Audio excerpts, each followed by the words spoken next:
प्रधानमंत्री नरेंद्र मोदी के नेतृत्व में भारत का विमानन क्षेत्र नई ऊंचाइयों पर पहुंच चुका है। जो हवाई सफर कभी कुछ गिने चुने लोगों तक सीमित था, अब वह आम नागरिक की पहुंच में आ चुका है। इसका सबसे बड़ा उदाहरण है उड़ान योजना, जो साल 2016 में शुरू हुई थी। मेरा तो सपना है कि हवाई जहाज में कौन लोग बैठने चाहिए।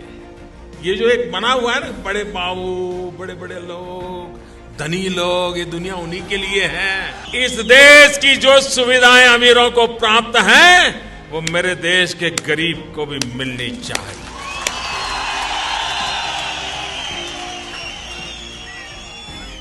जो सामान्य व्यक्ति हवाई चप्पल पहन करके घूमता है, वो मुझे हवाई जहाज में दिखना चाहिए। ये मेरा सपना है। इस योजना का मकसद यही था कि चप्पल पहनने वाला आम आदमी भी हवाई जहाज में सफर कर सके। यह योजना 8 साल पहले पूरी हो चुकी है और अब तक 625 रूट और 90 एयरपोर्ट इसमें जोड़े जा चुके हैं। The Udan scheme started in the year 2017, and from 2017 till April 2025, the record says that 625 new routes is connected under Udan scheme, and approximately 1.5 crore people had taken the benefit, had flown these Udan routes. So now under these routes, you can say around 90 airports are connected, approximately 25 helipads are connected, as well as 2 water drones are connected in this. इसके जरिए अप्रैल तक 1.5 करोड़ से ज्यादा लोगों ने सस्ती हवाई यात्रा का फायदा उठाया है। साल 2014 में देश में सिर्फ 74 हवाई अड्डे थे, जबकि आज इनकी संख्या बढ़कर 159 हो गई है।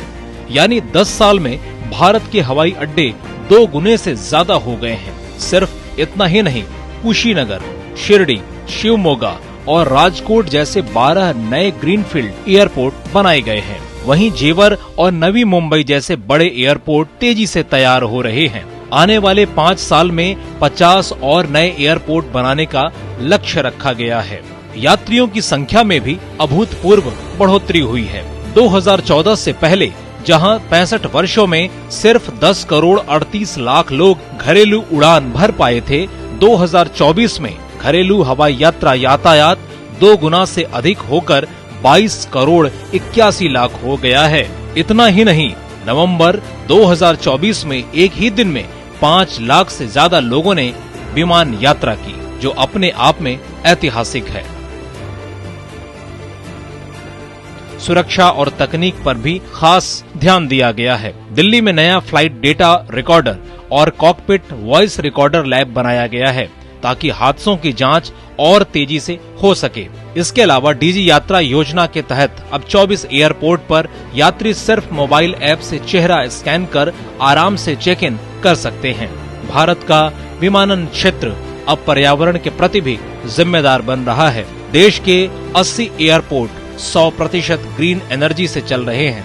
बेंगलुरु एयरपोर्ट को सबसे ऊंचा कार्बन न्यूट्रल प्रमाणन मिला है, जबकि दिल्ली, मुंबई और हैदराबाद एयरपोर्ट भी पूरी तरह पर्यावरण के अनुकूल हो चुके हैं। कार्गो और मेंटेनेंस हब के रूप में भी भारत तेजी से आगे बढ़ रहा है। आज भारत में 3.5 मिलियन मीट्रिक टन सामान एयर कार्गो से ट्रांसपोर्ट होता है।